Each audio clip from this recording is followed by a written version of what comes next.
Hello, welcome to Ctrl+Art+Create, which is a podcast created by Vernissage. I'm Tatiana Zalan, co-founder of Vernissage. And today we have a very special guest, Balint Tordai, who we met at the exhibition in November 2023.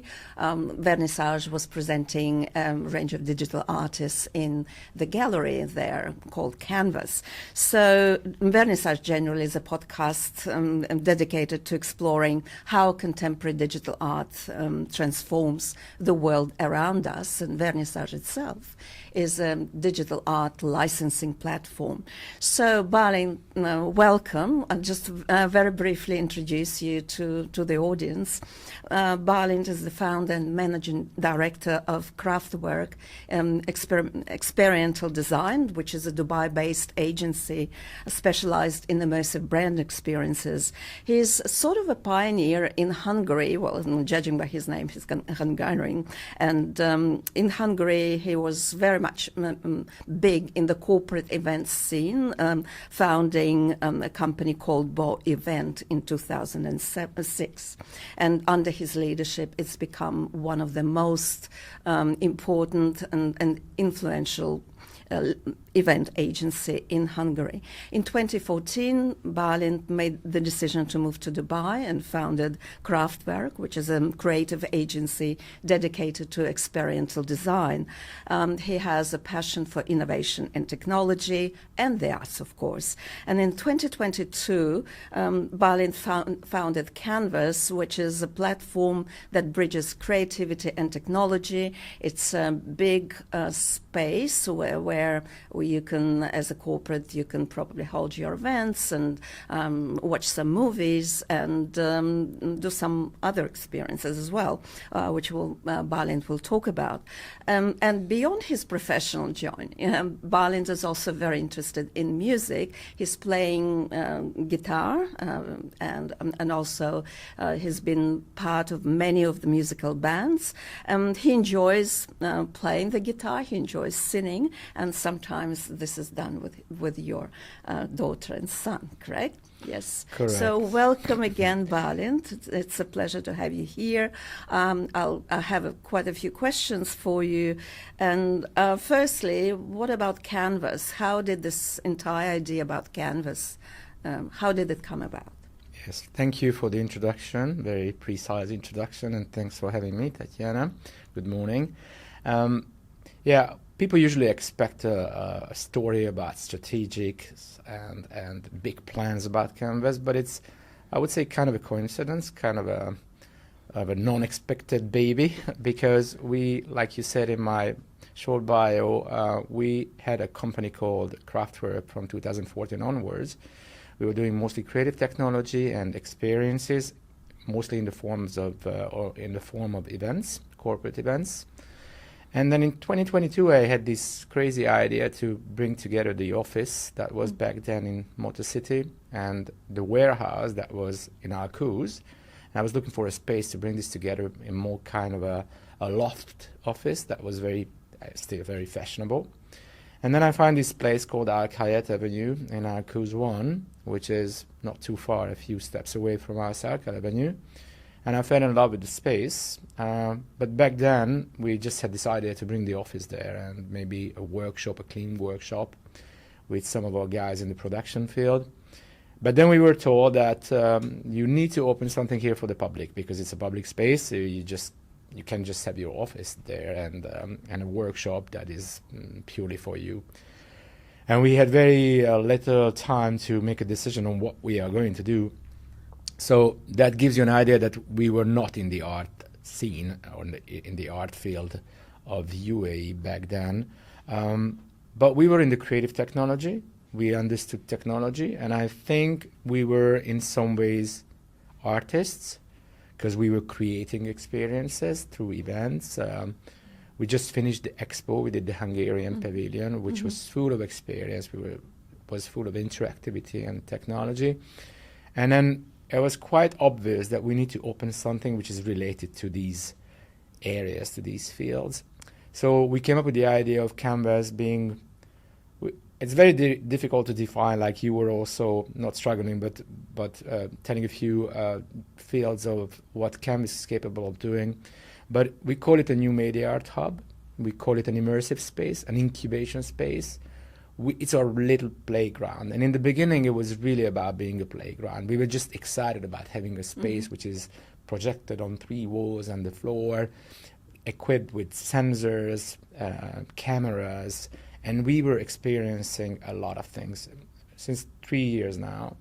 And now we collaborated with 22 different collectives or group exhibitions or artists, but not necessarily only digital art. What we promised to ourselves as a concept at Canvas is that, especially because we didn't want to be competitors of other galleries in the neighborhood, not only in our Kayat Avenue, but also in our circle, that we thought would give us an opportunity to work together. So we did one promise to ourselves, is that there should be some kind of electricity in what we're doing. And we did it, I mean, we defined it this way, because it doesn't have to be digital. It doesn't have to be projected. Just some kind of electricity has to be in the art that we're delivering. And maybe we'll talk about this a bit later, because I could really speak for long about this. So just to briefly answer your question, it was not a strategic step from my side, but now it's been 3 years. We've been experienced now, or we are experienced now in the art field. We are still not creating art in most of the times, but we're supporting and accommodating artists. But it's been a really exciting journey, difficult sometimes, a lot of investment in time and money, but we're still excited. We're still here. Right.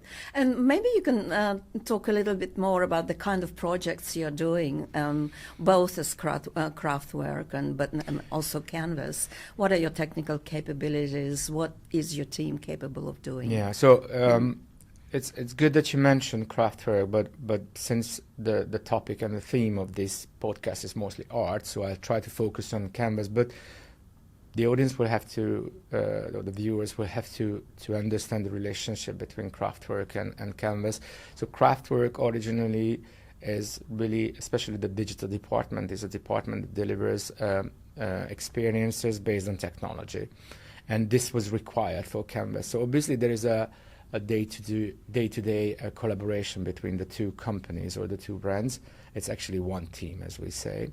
But like I said, we're not purely going to technology when we talk about Canvas and the exhibitions happening at Canvas. So maybe I can bring up 3 different things here where electricity is there, like I said, but it's not purely digital. And what's important for us is we're trying to, one of our main objectives or purpose was to bring people closer to art. And we really want to do things for that. And I think if technology can help bring art closer to people, then we're on the right track. So we're not using technology just to show off with technology, just to make the wow, but we really focus on using technology in a way that it brings art closer to everyday people. So I'll give you an idea. For example, one of our own IP, I would say, so on our invention or idea was, I had this dream of bringing back, I'm not sure the viewers, if they are young, then I'm not sure they would know about this device called overhead projectors. This was something that we used to use in schools, right? Well, I'm not considering myself old, but I used it for like maybe 2 years in Hungary in the end of the 80s.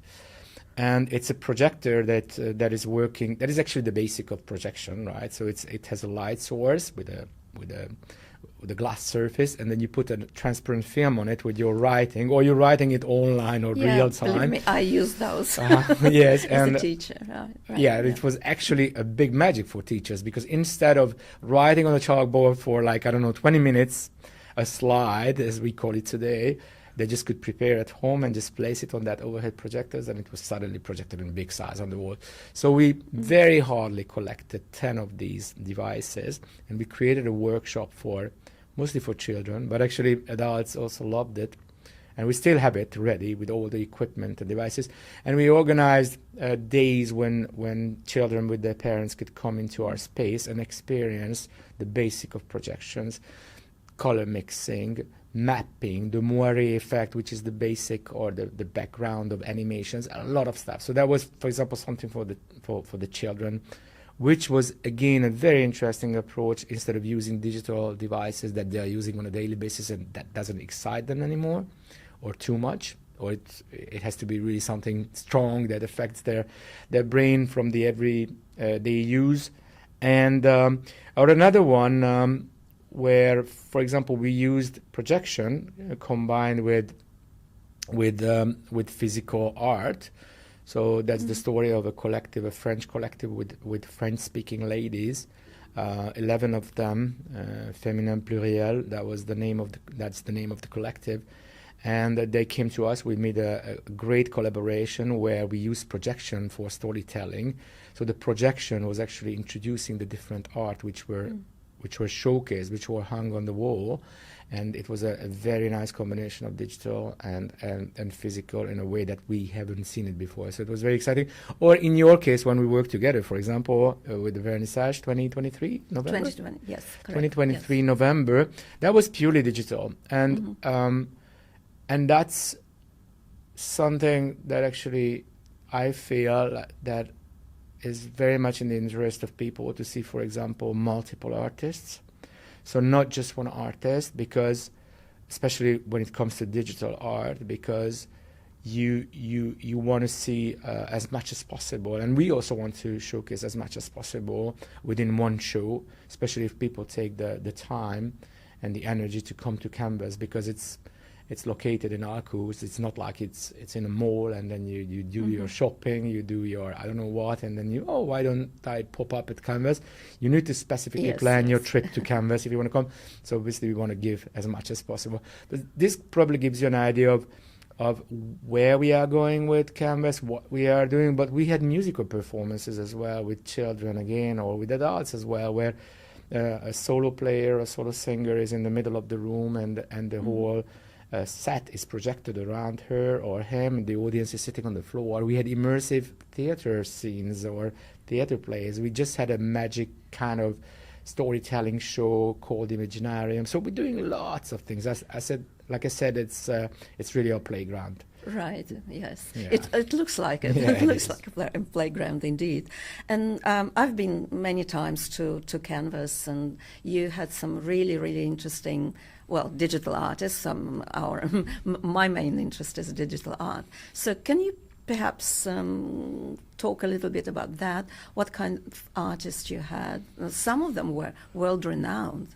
Oh, yeah. Well, it's difficult. First of all, obviously it's... I think we'll come to that. If you're not asking, I'm going to tell about the art scene or the art in general in the UAE. But I don't think we are in an easy situation at the moment. Probably we are, because it's really in the beginning, or we are really in the beginning. But to attract people or to make money of this is pretty difficult at the moment. So when it comes to renowned artists, I would say we had visitors, for example, very renowned. Like, for example, one of my favorite artists who is not in digital art, he's also opening. He's Bernard Vernet, who's a French artist, super famous. And he's interested at the age of 78, as far as I know, is super young, looking like he was 50 actually. But he's interested in opening into digital art because he's been mostly in this physical steel structures. That's his main field of art, but he's doing a lot of things. So, for example, we had conversations with him on how we could help each other. It didn't happen yet. Maybe we will see him again, but he visited Canvas. When it comes to artists, I would say we are supporting a lot of Hungarian artists who became kind of famous around the world, most of them not even living in Hungary. Somehow, obviously, this is the nature of every business and every, especially in Dubai, that you are trying to support as much as possible people from your own country. So we're showcasing Hungarian artists. I'm not sure that for your audience it would tell anything if I brought up some names, but still pretty popular artists, let's say, in Europe.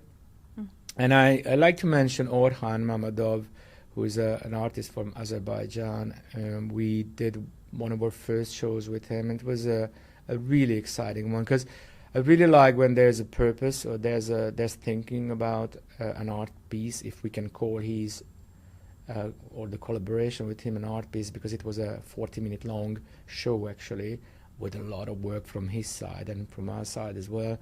He was experiencing with the Middle East carpets and the carpet patterns, and he created lots of thousands of different carpet patterns with AI just to use it or them in his show. And this show was really exceptional also because he's also pretty well known, especially in the country. And what made it even more special is that we laid down a carpet in canvas, because we were projecting carpet on the floor.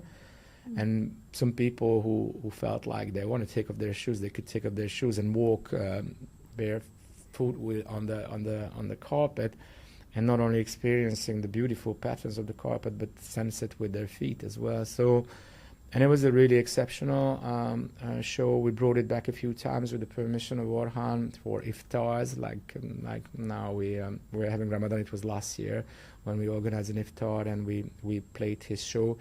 That was one, I think, of the most popular in the country.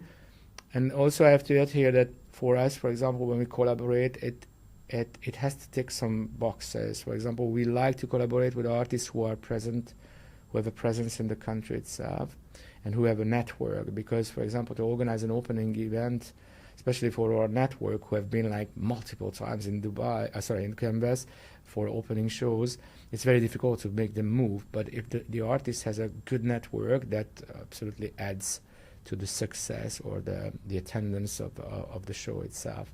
But we're still waiting for the big names in the field, so we have to work hard for that, it looks like. Well, good luck Thank with you. this. And if you are to reflect on the most important trends in, say, digital art or technology or corporate events, what would that be? Immersivity, interactivity, AI, VR, what is it? Yeah, it's difficult, and I try not to be very technical, because sometimes we have to be very technical with corporates, as most of the times with Kraftwerk. But I would say in art, or it's actually now a very thin line between art and experience. And I also want to highlight that we are not digital art specialists. I might have some questions to you about digital art. Just shortly.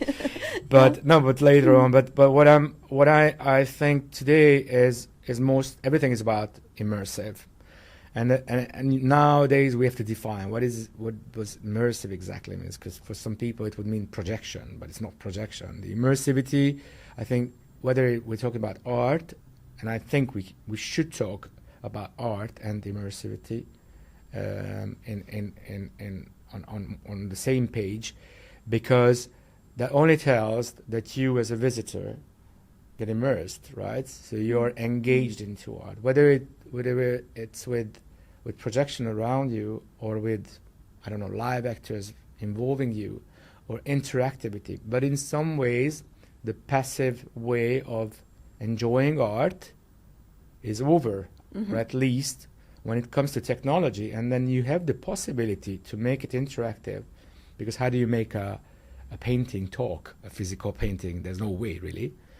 But with technology, you can make it talk, you can make it move. And I think this is where technology plays an important role. So there can be a kind of an interactivity, there can be an immersion with the guest. And I feel like if you really study this, the technology and the way how to make art immersive, if you really take time and try to understand, then magic can be created. And we are on that way. We are not the pros, but we understand quite well. We do not look really in VR and AR, although we know the technologies. And I'm not saying it couldn't work. It's just organically we started to go more in immersive, because of the nature of our space. And we feel that it offers a lot. Not to mention, like, for example, but I really don't want to downgrade or say anything bad about VR, but VR is for an individual experience. You took your goggles and that's for you. Immersive is for everyone. Sometimes the show goes to another level in terms of experience when there are a lot of people, not only you. That makes it more exciting.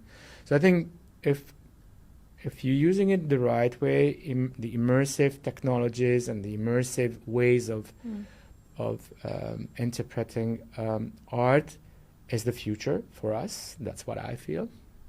Right. And you've been in Dubai for almost, well, over 1 decade, right? Yeah, 10 years. And yes, 10 years. So you've seen it all. You probably see the world around you change.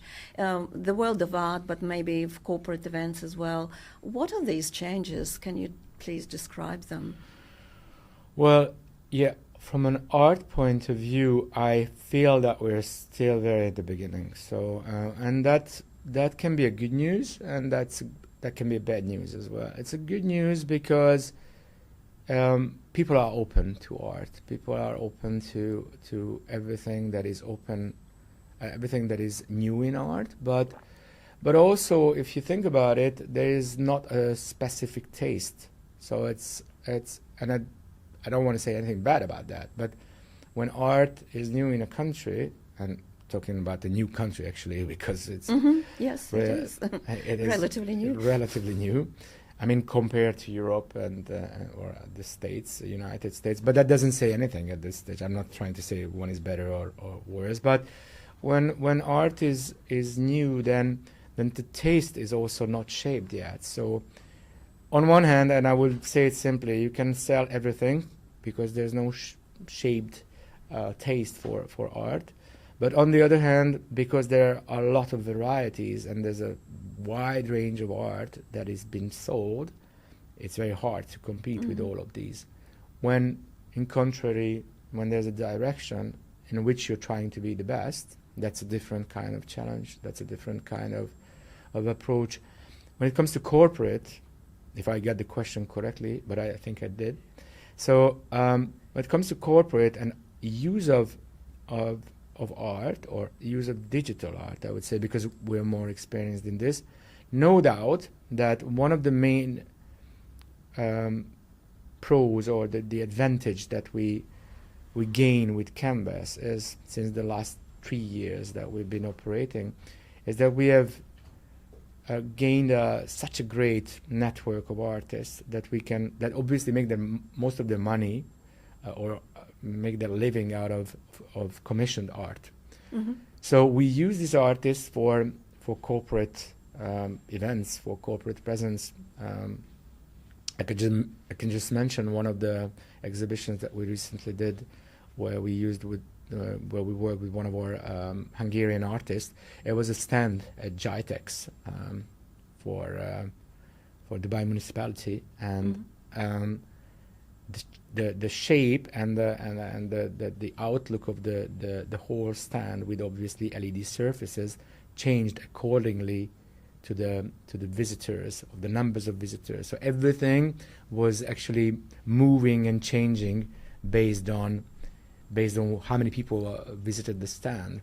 And that was just a transformative kind of design that we created, and the stand really became unique for that. So corporate, no doubt that they feel the need of using technology for their events, whether it's in the launch show, whether it's in an interactive installation at the event, or maybe their stand that is continuously changing based on the numbers of visitors. They feel the need of this. And when it comes to Kraftwerk, when we go on pitches and tenders, I think there are very, very few cases where we do not involve technology. So technology for us is always there in some ways. So and yes, corporate have understood that there is a need for technology. I'm glad to hear this. Yeah. And there is more need for art. And, actually, I don't know whether you heard about that, but Art Basel is coming to Abu Dhabi, I believe, in 2026. So quite soon. We'll have a major exhibition, as Very good. chapters But of the major exhibition here. But like I said, for example, maybe a question to you, although I know that you're questioning me in this podcast, but yeah, I would love to know, because again, what we're doing is mostly on a corporate basis, on a brand basis, we're using technology. But whether corporate is using digital art, are they? Yes, yes, definitely. They are using digital art, and in many, many different ways. They're using to elevate their brand, so enhance the brand experiences, enhance customer experiences, but also change their corporate spaces, because some of them are very dull. But if you put something very, very interesting, then your employees feel uplifted as well, interestingly enough. And of course, you can make a digital art part of your corporate collection. This is happening as well. But you can also, you don't have to buy art as a corporate. You can simply rent it, or license it, buy a licensed art, or have it for a while. So, which is what Vernissage is trying to do. It's streaming and licensing instead of just buying outright. And I'll just give you a couple of examples. I don't know whether you've been to Dubai, Kraftwerk. It's a restaurant which has very much immersive experiences, which is accompanied by several courses, meals. A very similar experience exists in Shanghai. It's called Ultraviolet by Paul Perret. That's a French restaurant with the walls covered with digital art, violet, and 20-course menu, and for each course you have a different experience. It's very immersive. So that's restaurants, hotels are doing it all the time. We've had a podcast with Indigo Hotel. I was going to say that. I know that hotels and malls, for example, would invest in digital art and will enhance the experience or try to attract more people with art, which I understand. But if other corporates, I mean, now that you talk about, I feel like there are some corporates that, but again, I think there's a lot of possibilities in that, right? Exactly, and it's not just hotels or these kind of retail places. If you look at hospitals are doing it as well. In Cleveland, in the U.S., there is a hospital which uses digital art to uplift the patients' experiences. It's interactive, but also kind of calming as well. And of course, corporates are using or collaborating rather with digital artists, and like Gucci collaborating with a very famous digital artist, Ignacio Monreal, and they do it all the time, and all their campaigns go literally viral on social media, so it raises awareness. So you were saying that Vernissage is now into licensing as well, right? Yes, yes. Because we know each other for quite a time, right? But and I was always admiring you guys with Richard that especially in Dubai, when you do something that doesn't necessarily immediately makes money, I always admire those people who are actually enthusiastic and courageous enough to go and do it. And I know that you were new to the digital art scene as well, right? Or yes, very new. As I explained several times, I think on this podcast, that we came to digital art from the technology side rather than from the art itself side. And just like us. Yes, it just happened that a new we were interested in blockchain really, and we were running a series of workshops, seminars, and events for the blockchain community here in 2017, 2018. And that was very popular during the boom in particular. And then the new tech came about, which is a new digital token standard, NFT, non-fungible tokens. And one of the most common use cases for that was art, and this is how collectibles and art, and this is how we kind of became interested in what can we do in this digital art space. It all seems very, very interesting, and so we started exploring it. I did a few courses not just on blockchain technology, which I did a long time ago, but a few courses in art. There's nothing really in digital art as yet, but I've just done recorded a course for Warm Art Invest, which is a project that we're involved a little bit. This is allowing women collectors to invest in art with confidence. There aren't that many women collectors of art. So I did a segment there on digital art. Great. Yes. Great to hear. Yeah. Any other questions that you have about digital I mean, art? I didn't know if I can ask, but for example, for me, what's still a big question mark are NFTs. Like we've heard a lot about NFTs, especially it was really in the time when we started Canvas. So we were a bit like uncertain. Are we doing this the right way? Should we somehow display NFTs? Should we do NFTs? What is this NFT at all? And you know, it's very difficult to understand, even if you're in the technology or in the art field, that what are these really? And yesterday I was at an event in Arcade Avenue at Sasha Jeffrey's studio, and I didn't have the chance to check with him, but I probably do. I will. I've seen that he's on one of his screens. There was an NFT displayed. I mean, I was assuming because it was purely digital content. You could see that it's not filmed or it's not shot with a camera. It was purely on a digital space. It was kind of a human drone, so like a human size, a real size drone, not a small one, that he has digitally probably painted on it. And I swear I was not planning to bring this topic up, but I was just wondering this morning, what was this? Like, did we really hear Sasha working in the NFT field? This is really interesting. Of course, when you're a famous artist like he is, by the way, going back to one of your questions, I really would like to work together with Sasha, but not only because he's super famous and gain some kind of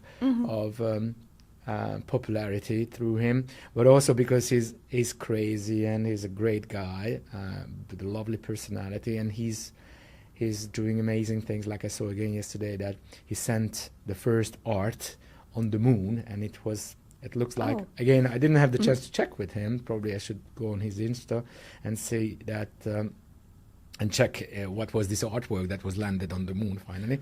But going back to NFTs, so just yesterday I had this feeling like, wow, it's been a while I haven't heard about NFTs, and now I see it on one of the screens at an exhibition or at an event related to one of the most popular physical artists in the UAE.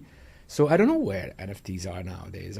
We've heard about them falling apart. We've heard about them. The expected success has never come. Where are we now in this? Maybe you can give me a small background Well, this is how I see it. Well, NFTs is nothing like but a certificate of ownership or certificate of provenance, which is also enabled by smart contracts, and smart contracts allow you to do a lot of things. I think when we're talking about the NFT market, it's really important to realize that there are two types of NFTs, two types of art, if you will, within this huge, relatively big market. One is what we call artistic NFTs, and this is just digital art which is secured by the token. The token on the blockchain, which is transparent, you can track the provenance and so on. And then there is the collectibles market, which is far bigger than that, and that's your Bored Apes and all the rest of them. That market in particular, I think, is going down because the it's the collectibles ones, although it's much bigger than the other segment. I think the artistic NFTs, or as one of our friends call it, high effort NFTs, this is how he calls them, because they are really artistic. There is a lot of thought, they're conceptual, they're interesting, there is something there. It's not just monkeys and cats and dogs and so on. So that market, the collectibles one, because it's really very strongly linked with the general crypto market, this is going down. But the digital art itself is very versatile. It's not just NFTs. NFT is just a small portion. So maybe one last question from my side, because I really want to have a clarity on that. Like, would you say, because it looks like like I said, we are supporting digital art, but we're not only doing digital art, especially we are not digital artists. That's important to know. But would that mean that if some artists are involved in digital art or purely doing digital art, they would do as a must an NFT? No, not at all. Some do, of course. Like everybody's heard about Rafika Nadal, and he does. His works are very famous. Some of them are NFTs, some of them are not. So it's you don't have to do it at all.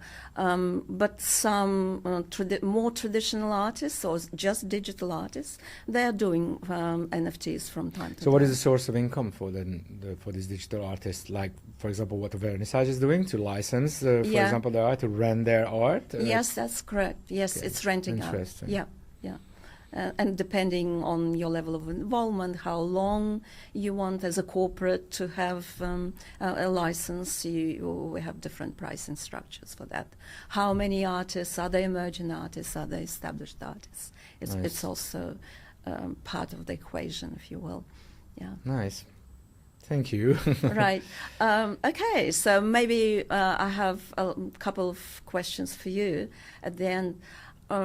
So you are constantly on the lookout for new projects, new ideas, new ventures, and I know you've got something up your sleeves, right? Yes, and I'm super excited to talk about it because now it's in the face where I can talk about it. So with Canvas, I just tell you about the challenges as well as a physical space, because well, like you did the introduction in the beginning, we are a space mostly in Dubai. But since the beginning, or I would say after the first year, we had this idea to step through the walls of Canvas and be present in other countries, but also in other fields, doing events or collaborating on an artistic level, bringing our artists to events.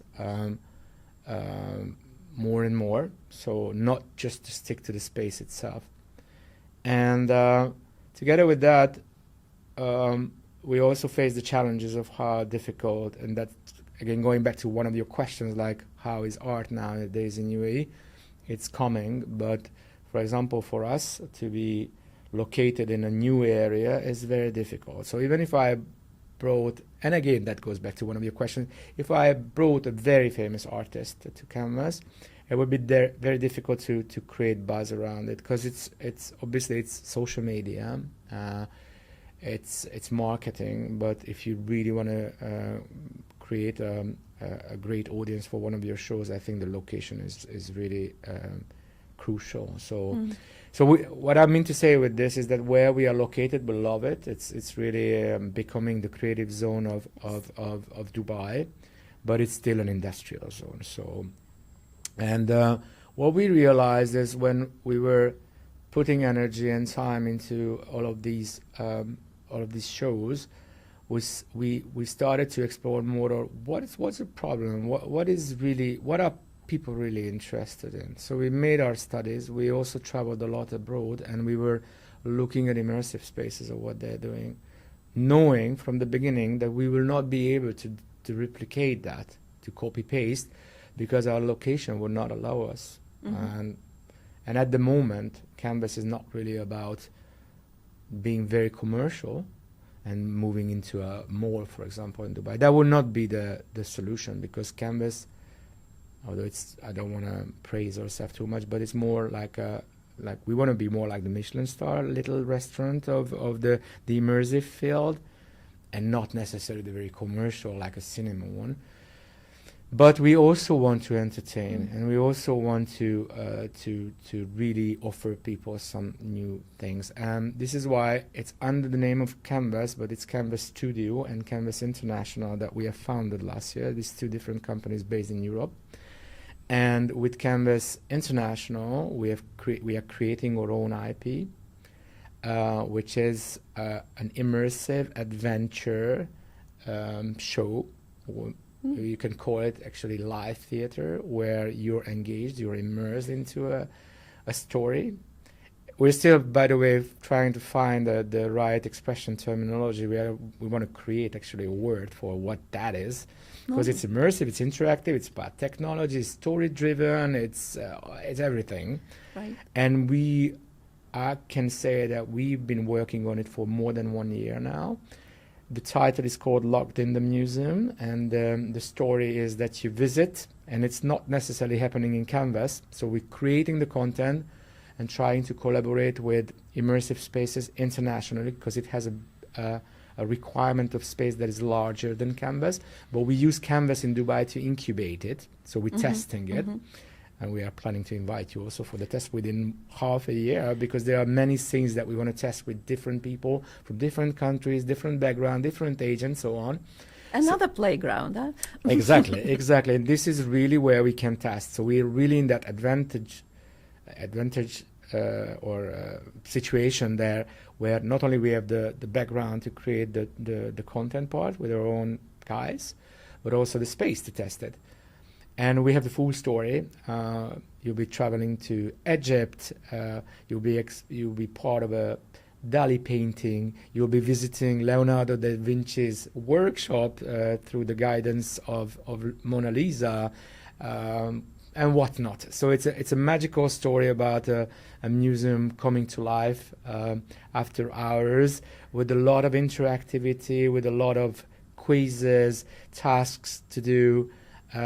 Really excited about it. Even after 1 year, we are in the phase of creating the detailed story. We already have a trailer that we shot in Canvas, so that shows that Canvas is actually a beautiful space where you can also do video shooting. So we created a small trailer to present it more for corporate, and because at the moment we are also looking at fundraising.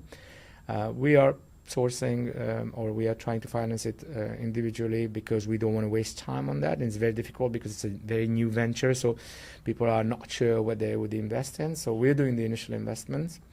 So it's very soon hopefully coming together, and then you will probably see the posters not only in Dubai but also around the world, in Europe, because we really want to make something big. So we've seen and we researched enough to look around in the world and see what can work.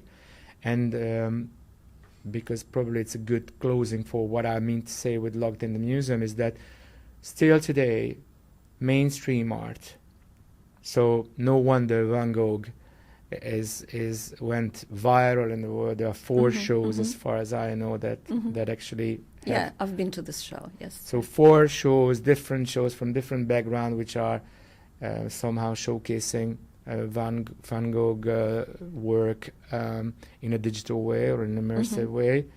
And this is not by mistake, but it's because people are more interested in mainstream art. So, for example, in Locked in the Museum, we're going with these mainstream arts. So going back to back in the 14th century or the 15th century, or even further back to the ancient Egypt and so on. So it's really exciting, and we really hope that it's going to be a big success, because if it's just a small percentage of the enthusiasm that we are working on it, then it should already be a big success. So that's the next venture for Canvas. It's a bit different from what we've been doing, and we did not let down anything that we've done in the past. And we are also exploring new things in Canvas for it to become more like an educational center as well. So we're planning, now going back to the physical Canvas, we are planning to have workshops. We are probably want to host the podcast sessions like yours, or with you, maybe the next one we'll do it in Canvas. So we want to create an educational side as well to Canvas. And that's, again, not necessarily linked to the space itself, but that goes online, that goes everywhere in the country or in the world as well. So we are still very enthusiastic, I think, like you guys. Yes, yes, yeah. You can see that, and it's a very exciting project, and I wish you all the best Thank in you. all these endeavors, and I'm sure you'll succeed, and probably you will find investors because it's so interesting. We're on it. Yes. We're on it, so thank Great. you. And where can people find you, Balint? Yes, by the way, you're pronouncing my name perfectly. Thank you for that. Well, we're on social, of course. We're on Instagram. It's kanvas_Dubai, and on Facebook, Canvas Dubai in one word. We're also on LinkedIn. You will find different approaches when it comes to communication on LinkedIn, obviously, and on Instagram. We're pretty active on Instagram. So yes, please follow us and then check out in online and in live or in person Canvas, because I think it's worth to come and see what we're doing. Of course. And canvas, by the way, is spelled with a K. Ah, yeah, you're right. Actually, I usually forget to say that. Yeah, it comes from Kraftwerk, which is a German word which we've given to our first company in Dubai. And take that analogy, if I can say that, we used canvas with a K to make it more digital, to make it a bit different. So yes, you're right. Thank you. Thank you so much, Balint, Thank and we're looking forward to collaborating with you. I'm sure we will. On different fronts, including educational front, if you will. Thank you. Thank you very much. Thank you.